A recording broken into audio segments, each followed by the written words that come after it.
എനിക്കെതിരെ കേസെടുക്കട്ടെ. ഞാൻ ധൈര്യമായി വെല്ലുവിളിക്കുന്നു സുരേന്ദ്രൻ ഭരിക്കുന്ന പാർട്ടിയും വെല്ലുവിളിക്കുക. ധൈര്യമുണ്ടെങ്കിൽ കേസെടുക്കട്ടെ.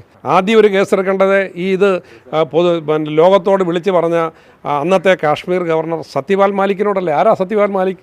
BJPയുടെ ദേശീയ വൈസ് പ്രസിഡൻ്റായിരുന്നു. ഞാൻ പറഞ്ഞത് അന്നത്തെ കാശ്മീർ ഗവർണർ സത്യപാൽ മാലിക് പറഞ്ഞ പ്രസ്താവന ആവർത്തിക്കുകയാണ് ചെയ്തത്. അദ്ദേഹം എന്താ പറഞ്ഞത്? അദ്ദേഹം പറഞ്ഞു 1000-ലധികം വരുന്ന ജവാന്മാർ അവരെ റോഡിലൂടെ ജമ്മുവിൽ നിന്ന് കാശ്മീരിലേക്ക് കൊണ്ടുപോകുന്നത് അപകടകരമാണ്.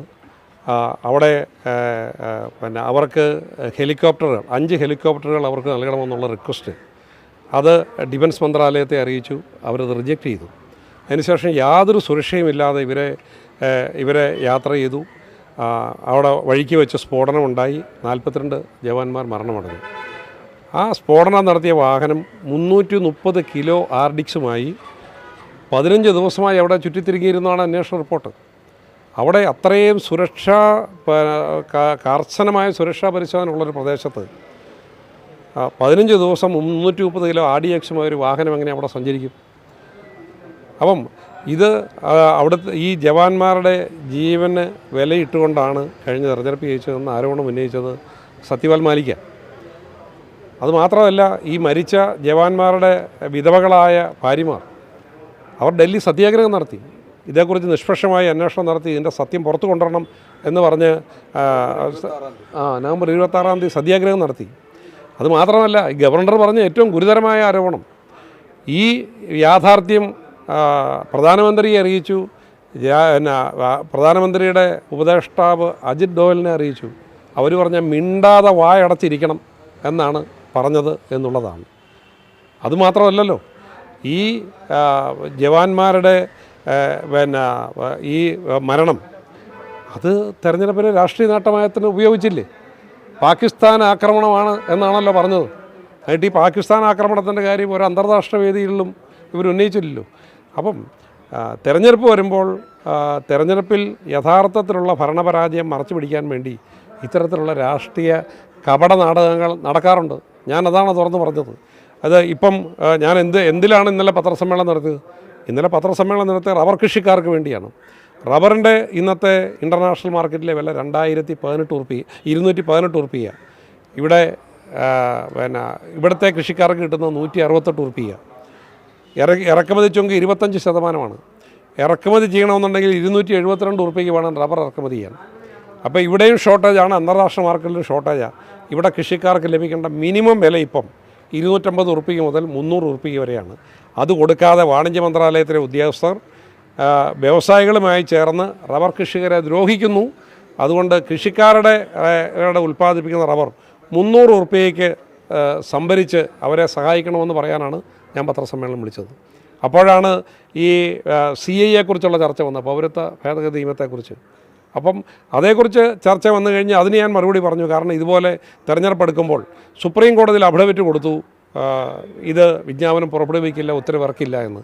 എന്നിട്ട് തെരഞ്ഞെടുപ്പ് തലേ ദിവസം സുപ്രീം കോടതിയിൽ കൊടുത്ത അഫിഡവിറ്റിന് വിരുദ്ധമായി ഇവിടെ പൗരത്വ ഭേദഗതി നിയമത്തിൻ്റെ വിജ്ഞാപനം പുറപ്പെടുവിച്ചത് തെരുവിൽ വർഗീയ സംഘർഷമുണ്ടാക്കാനും രാഷ്ട്രീയമായി അതിൻ്റെ പേരിൽ നേട്ടമുണ്ടാക്കാനും കലാപം ഉണ്ടാക്കാനും വേണ്ടിയാണ് എന്നുള്ളതാണ് എൻ്റെ വാദം. ആ വാദത്തിൽ ഞാൻ പുറകോട്ട് പോകുന്നില്ല. അപ്പോൾ CAA-യെക്കുറിച്ച് ചോദിച്ചുകൊണ്ടിരുന്നപ്പോഴാണ് NIA-യെക്കുറിച്ച് ചോദിച്ചത്. അപ്പോൾ എനിക്കതേക്കുറിച്ച് എടുത്ത നിലപാടുകൾ എനിക്ക് ഓർമ്മിച്ചെടുക്കാൻ കഴിഞ്ഞില്ല. ഞാനത് ഓർമ്മിച്ചെടുത്ത് ഇന്ന് എല്ലാ മാധ്യമപ്രവർത്തകരോടും പറഞ്ഞിട്ടുണ്ട്. 2008-ൽ കൊണ്ടുവന്ന നിയമം ഭേദഗതി ചെയ്തതാണ് 2019.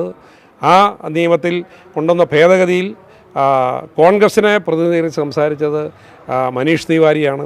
കേരളത്തിലും സംസാരിക്കാൻ അവസരം കിട്ടിയത് NK പ്രേമചന്ദ്രനാണ്. രണ്ടുപേരും ഉയർത്തിയ വാദം എന്ന് പറയുന്നത് നിങ്ങൾക്കിഷ്ടമില്ലാത്ത ആളുകളെ യാതൊരു കാരണവും ബോധിപ്പിക്കാതെ അനിശ്ചിതമായി ജയിലിലടയ്ക്കാൻ വേണ്ടി കൊണ്ടുവന്ന നിയമമാണ്.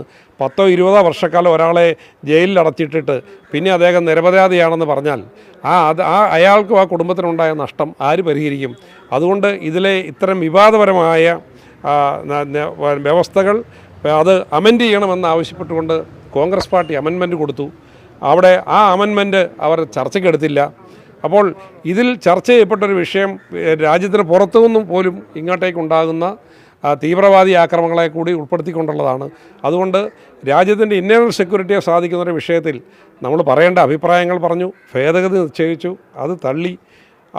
വീണ്ടും ഇത്ര ഒരു നിയമത്തിനെതിരെ പാർലമെൻറ്റിൽ വോട്ട് ചെയ്യേണ്ടതില്ല എന്ന് കോൺഗ്രസ് പാർട്ടി തീരുമാനിച്ചു, മറ്റ് പ്രതിപക്ഷത്തെ പാർട്ടികൾ തീരുമാനിച്ചു. അതുകൊണ്ടാണ് വോട്ട് ചെയ്യാതിരുന്നത്. രാജ്യസഭയിൽ വന്നപ്പോൾ അവിടെ ഇത് ഭൂരിപക്ഷം ഉണ്ടായിരുന്നു അന്ന്. ആ ഭൂരിപക്ഷത്തിൻ്റെ വോട്ട് ഭേദഗതി പാസ്സാക്കേണ്ടി വരുമെന്നുള്ളത് കൊണ്ട് നിയമവിരുദ്ധമായി ശബ്ദ വോട്ടിൻ്റെ അകമ്പടിയിൽ പാസ്സായതായി പ്രഖ്യാപിച്ചു പോവുകയാണിത്. ഇതാണ് അതിൻ്റെ പേരിൽ നടന്നത്.